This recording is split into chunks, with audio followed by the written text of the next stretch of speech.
Yo, what is going on YouTube? It is WheelieWeasel here, and today we got this 2018 Husqvarna FC350. And if you have seen any of my videos, and you know that I love this bike more than anything, but that's not it. You know that we have had more bikes than I know what to freaking do with. I've had more bikes than I could probably count in the 11 years of me trading, and in the last 3 years of YouTube channel, I've had probably close to a few hundred. I really have no idea how many I've had, but if you guys want to know how I've done that, stay tuned. And without further ado, let's get into today's video. Alrighty, boys, let's go ahead and get like today's first wheelie out of the way. Let's go ahead and make sure nobody behind us and throw her back.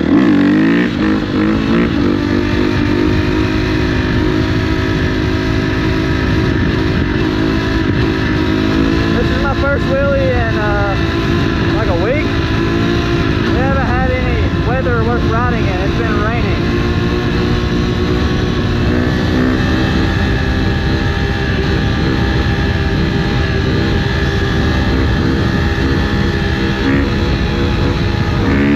I know I chased the heck out of that, but we done the best we could. We done the best we could. A few minutes later. Okay, 3 things you should do, 3 things that you should steer clear of, shouldn't do. But I'm going to go ahead and let you guys know. I'd stay tuned until the end of the video because I'm purposely throwing something in at the end of the video for you guys to stay tuned. It's something that I know you guys probably don't know about. Only like maybe 2% of everybody that watches my videos know about this. So, you know, I'd stay tuned for this. I'd stay tuned. Okay, boys, tip number one. Number one right here. This is the number 1 tip that I think you should know before you try anything about flipping dirt bikes is know the value of what you got. Don't get on the dang marketplace and get on there or Craigslist or whatever you're trying to do. Don't do whatever you're trying to do without knowing the value of what you got. There's nothing more that gets on my nerves, or there's nothing more that like people who like to flip bikes like to see than somebody who does not know what they have and don't know the value of what they got. So like say I got this 18 Husky FC350. I'm gonna list her for 4,500 bucks, right? Okay, a lot of you guys are like, oh my god, there's no way I'd pay 4,500 bucks for it. Then a lot of you guys are like, okay, that's a pretty fair deal. So the guys that you're saying that there's no way I'd pay it, you know what you got, you know what you're talking about. The people that's like, oh, that's not a bad deal, sorry, you don't really know what you got. Because I've seen a fair few of these right here go for like 32 to like 38, right? If I post it for 45 and somebody doesn't know what they have, they're probably gonna, or doesn't know what they're looking at, probably gonna come in and buy it, right? But like say I had this and I posted it for 25 and somebody comes in, they say, they're like, oh my god, this bike, 2,500 bucks, I gotta buy it, I gotta snag it, I gotta get that thing right now because that's a crazy deal. They're gonna come and buy it off of you. Yeah, you might make a quick sale, but you might not make a good sale, might not make any profit, might not do what you're trying to do. So that's number 1, know what you have. Okay, boys, listen here, tip number 2. This is the second tip that you need to know. This isn't like in any specific order. You know, it's not like 1 is the best and 3 is the worst or anything like that. You know, these are just the number 2 tip. This is what I think you should know before you should get on Marketplace and start trying to sell anything. So, once you learn what you have, right? So, once you learn everything about what you got, the value of it, you know, anything you want to list about it, you need to learn some persuasive wording, right? Think of it as like when you're writing an essay for school or something. You know, I feel like everybody's wrote an essay for school. So, if you're writing the essay down, say you're like, say the teacher asks, you know, like, explain to me what the color red looks like. If you're on there like, the color red is red, you know, it's just bright and it's color red. You know, that's terrible. That's terrible persuasive wording. You're not telling the person anything. You gotta put some images in their brain, right? So like what you gotta do is if they ask for the color red, right? If the teacher asks for that color red, like red is bright. The color is magnificent. The color draws you in. It's the color of roses. It's the color of blood. You know, when you think of stuff like that, you're like, oh my god. You know, it puts a little bit of images in your brain. What do they call it? Imagery? I don't know what they called it. Let's throw her back real quick. I don't know what they call it in school. Is it imagery? I think so. Okay, so I'm thinking if that's what it's called, let me just try to explain it this way. So imagine if you were trying to explain what your dirt bike was like to somebody without giving them pictures. So if you wasn't able to list some pictures on there, try to imagine what it would be like if you were trying to tell somebody what it was like without the pictures. That's the way I can explain it for you. So like, if I'm going to list my dirt bike, I'm not going to be like, you know, my dirt bike is 18 Husky FC350, it's cool, it was my favorite bike. No, I'm going to be like, I got my 2018 Husky FC350. The power is so smooth and linear with some fresh gray plastics and a black and white seat cover that you cannot miss. This thing is magnificent. You know, just throw out words like that, bulls. Just like make them be like, oh my gosh, this dude thinks, you know, like his bike is gold or whatever. That's how you want to explain it, because it draws them in, it gets their attention. You know, like you're probably into this right now the way I'm explaining it. It's because I'm using some persuasive wordings, you know. It's nothing special. I'm not giving you any crazy information. I'm just telling you in a nice little cool way. No, that was terrible persuasive wording right there. I got distracted from the stoppie. Okay, let's throw her back now.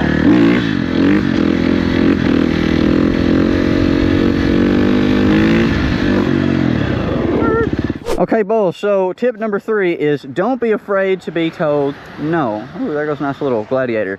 But don't be afraid to be told no, right? So that goes hand in hand with don't being afraid to like offer your whatever you have to somebody, right? If you see something you like, and you're like, man, I'd really like to have that, you know, offer your bike to that, offer your quad to that, offer your car, whatever you have. So like say you got like a Hayabusa right here, and then say you got a freaking KTM RC390. You know, not many people know what the RC390 is. Good little bike, whatever, but everybody knows what the Busa is. Everybody would be so sought after that Busa. Everybody wants the Busa. Nobody really wants the RC390, right?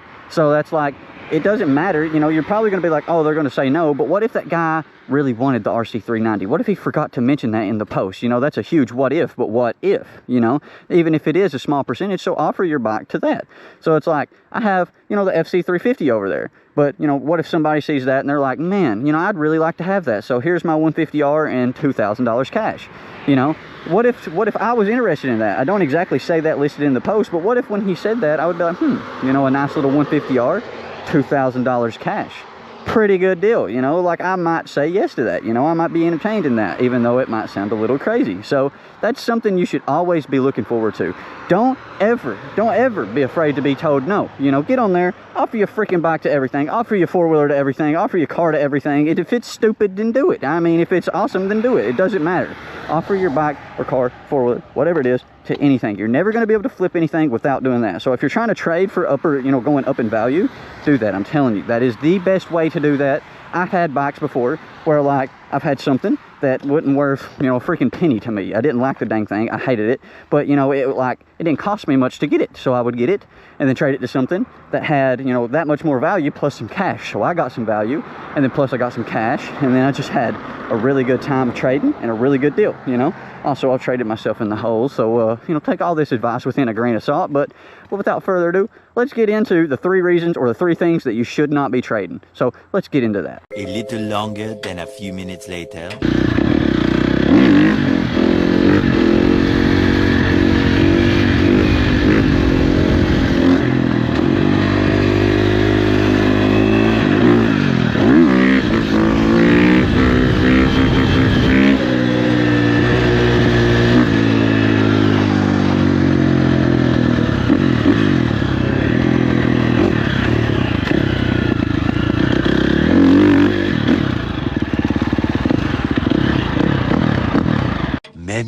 Many minutes later.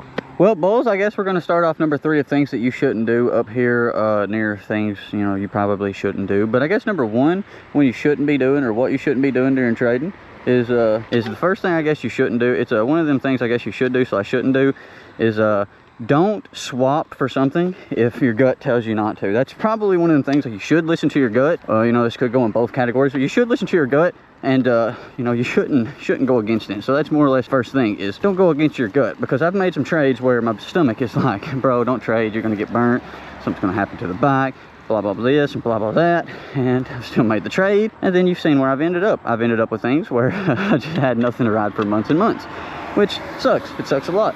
It's like this, the battery's dead right now, and I regret that. You know, that's probably not something that caused you not to trade, but you know, it's something that definitely will get on your nerves when you do things like that. So like, I'll definitely have to put a battery in this bike before I swap it off and, you know, make some money on it or flip it or whatever. So that's number 1. Always listen to your gut. You never should go against it.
Alrighty, boys, step number 2 of things that you probably should not do when trading is take my advice. No, I'm joking, actually. I give pretty decent advice. But step number 2 of things that you probably should not do when trading is don't get something that you don't know, like, if you can ride or anything like that, right?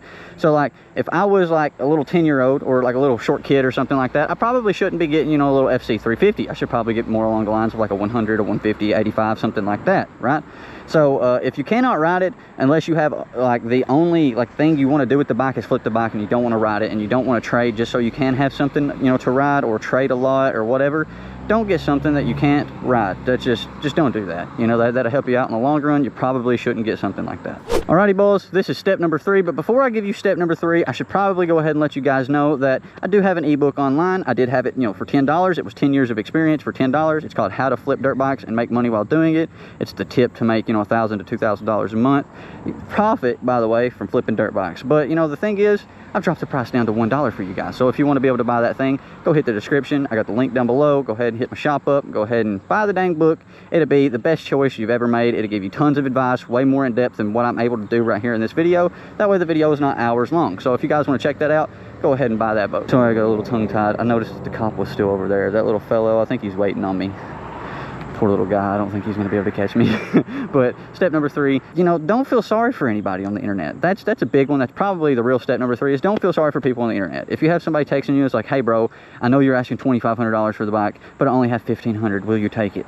Don't feel sorry for them. They're not going to do the same thing for you. They're not going to help you out. Maybe if you can find somebody who is very genuine and able to do stuff like that, like, I know.